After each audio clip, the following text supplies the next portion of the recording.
हर हर महादेव। नमस्कार, प्रणाम आप सभी व्यूअर्स को।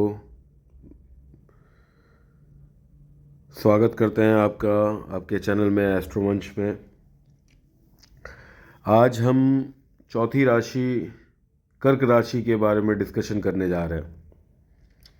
काल पुरुष की राशि, चौथी राशि कर्क राशि, कर्क लगन कर्क राशि, आप दोनों के हिसाब से आप देख सकते हैं। उसके ऊपर हम आज डिस्कशन करेंगे, इसका विश्लेषण करेंगे कि आने वाला साल 2026 कैसा रहेगा कर्क राशि वालों के लिए, इन जातकों के लिए। अब देखिए, जैसे बृहस्पति महाराज आपके द्वादश भाव से संचलन कर रहे हैं। एज यूजुअल जो मैं बताते आ रहा हूँ कि वो जून के 2 तारीख को वो मार्गी स्थिति में रहेंगे, वो ट्रांजिट करेंगे आपके लग्न भाव पे। जून 2 जून 2026 को। उस हिसाब से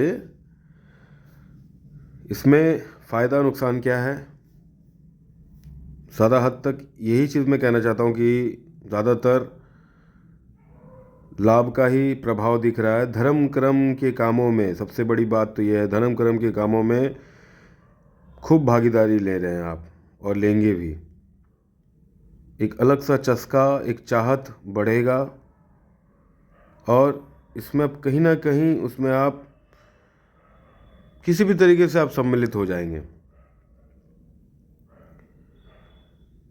और ये भी चीज़ देखिएगा कि आपके एक्सपेक्टेशन के बियॉन्ड जाकर आपकी कोई सोची या मानी हुई कोई ऐसी इच्छाएं होंगी, जब आपने सोचा होगा तो वो भी, उसका भी आपको दर्पण होने वाला है, वो पूरा होने वाला है किसी भी तरीके से।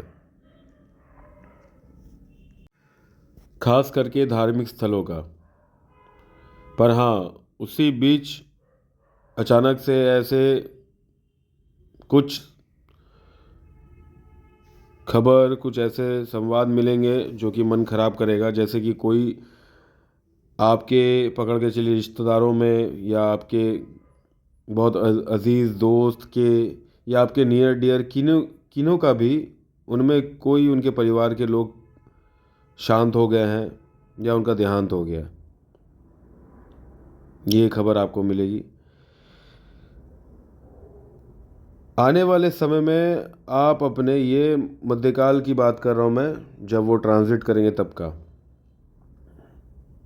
आप अपने साज सजावट के ऊपर काम करेंगे। आने वाले समय में आप खुद को उस तरीके से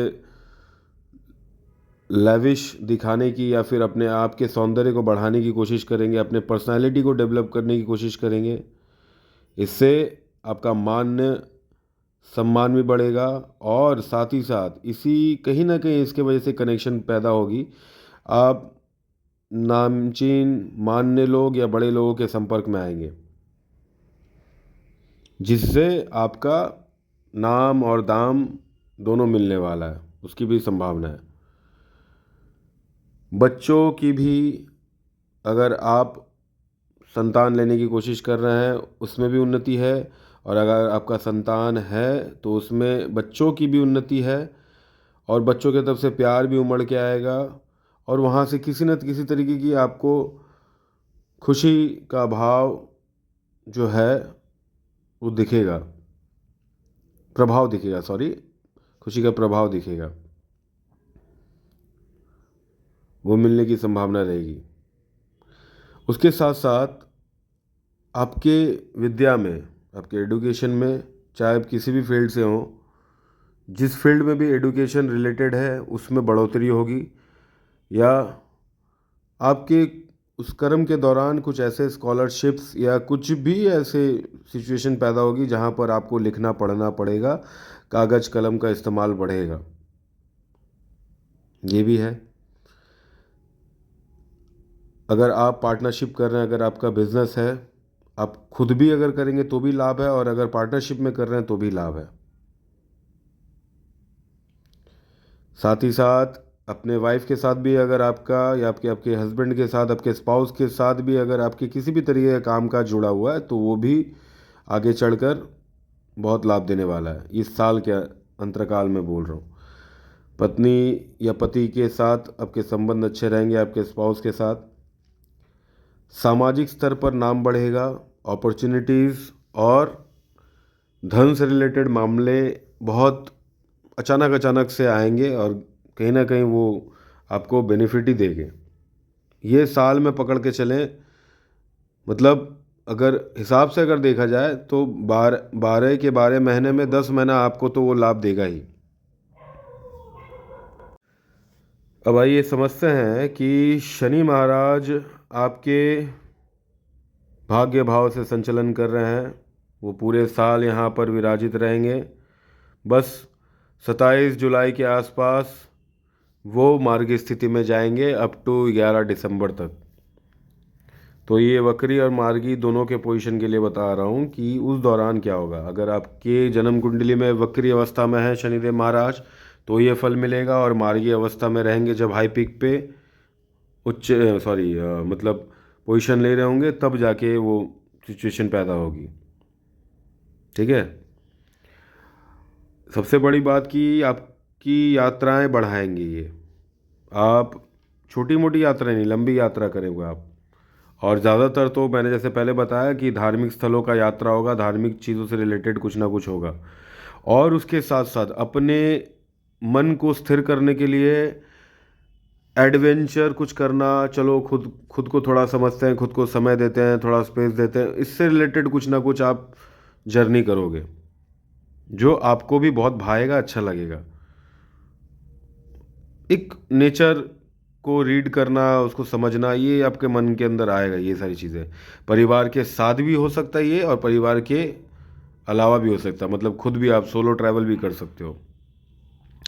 लेकिन यहाँ एक बात और बता रहा हूँ, अगर परिवार में माता पिता जिनको भी आप लेके ट्रैवल करते हो, पिता के सेहत को लेकर आपको ध्यान देना है।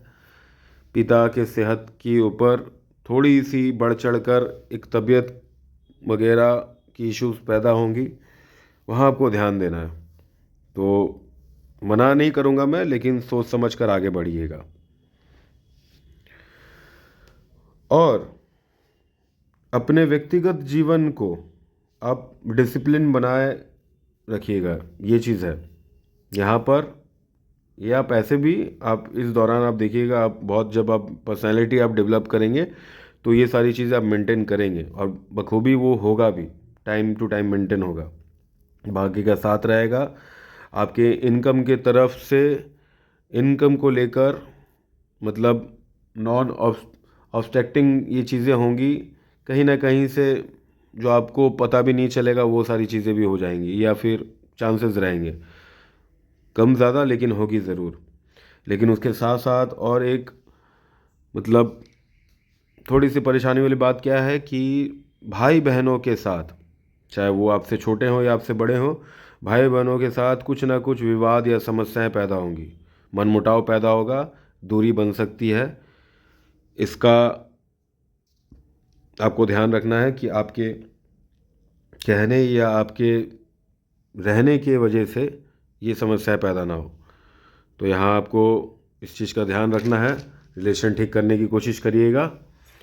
अब आइए राहु के ट्रांजिट के ऊपर समझते हैं कि राहु जब आपके अष्टम भाव से, ठीक है, अभी तो फिलहाल वो अष्टम भाव में विराजमान है, और साल के अंत में वो आपके सप्तम भाव में वो प्रवेश करेंगे। तो पूरे साल आपके अष्टम भाव में रहेंगे, लगभग 5 दिसंबर को वो आपके सप्तम भाव में जाएंगे। तो ये पूरे साल की गणना जो है मैं बता रहा हूँ कि ससुराल की तरफ से, आपके ससुराल के तरफ से नए रिश्ते जुड़ने की संभावना रहेगी। कोई नया सदस्य, कोई नया मेंबर आपके ससुराल के परिवार में प्रवेश करने वाला है। उसके साथ आपके बड़े मधुर संबंध रहेंगे, वो आपके रिश्ते में कोई भी हो। साल के अंत में फिर से बता रहा हूँ, साल के अंत में एक चीज़ मायने रखिएगा, पहले मैंने जो बताया उसके साथ में साल के अंत में जब ये ट्रांजिट करेगा उस दौरान महीने डेढ़ महीने पहले, मैं पहले से बता चुका हूँ इसके पहले वाली वीडियोस में भी कि मैं महीने एक डेढ़ महीने पहले की गणना करके बताता हूँ। साल के अंत में आपके मैरिटल लाइफ में प्रॉब्लम शुरू होंगी या फिर दिक्कत परेशानी आएंगी, लेकिन फीलिंग्स ऐसा रहेगा कि डिटैचमेंट वाली हो जाएगी या फिर मनमुटाव या अलग रहना या अलगावादी वाली सोच। लेकिन आप अपना एफर्ट लगाएंगे, सब कुछ नॉर्मल रहेगा। उस गेस्चर के साथ, उस स्वीटनेस के साथ अगर आप रखेंगे तो सब कुछ संभाल लेंगे आप। ज़्यादा कोई इश्यूज़ वाली बात नहीं है, कोई तकलीफ़ वाली बात नहीं है। परेशानी आएगी, आएगी ज़रूर, लेकिन आप संभाल सकते हैं, ये भी मैं आपको बता रहा हूँ। अच्छा हाँ, फॉरेन के काम काजों से अगर आपका लेन देन है या आना जाना है तो वहाँ बोलबाला बढ़ेगा, आपका काम बढ़ेगा। यहाँ तक कि ओवर कॉन्फिडेंट मैं बता रहा हूँ कि ओवर कॉन्फिडेंट ना करें, उस हिसाब से बता रहा हूँ, ओवर कॉन्फिडेंट ना करें, सतर्क रहें, ये कहना चाहता हूँ। आपको ऐसा अनुभव होगा कि सब मेरे हिसाब से चल रहा है, लोग मेरी बात मान रहे हैं, वहाँ पर मेरा एक पोजीशन बन रहा है। नहीं, ओवर कॉन्फिडेंट नहीं करना है, कॉन्फिडेंट में काम करना है। यहाँ पर भ्रम पैदा करने वाली सिचुएशन रहेगी, तो इसका ध्यान रखें, सतर्क रहें। पब्लिक में इमेज अच्छा रहेगा, लोगों के बीच में वाहवाही रहेगी। और जब ये सारे सूत्र जब आपने सुने हैं तो इसमें लमसम जितना भी कुछ है एक हिसाब से आपके लिए बेनिफिशियल रहेगा। तो उस चीज़ को कॉन्फिडेंट में लें, ओवर कॉन्फिडेंट में नहीं, और सतर्क रहें, बाकी सब कुछ अच्छा रहेगा। अपने हिसाब से जो नसीहत देना चाहूँगा उपाय के तौर पे, कि अगर हो सके किसी भी नदी का पानी लेकर आए, उस नदी के पानी से कोई भी ऐसा पौधा हो जिससे फल प्राप्त होता हो, मतलब फल निकलता हो, वो बीज बोएं शनिवार के दिन।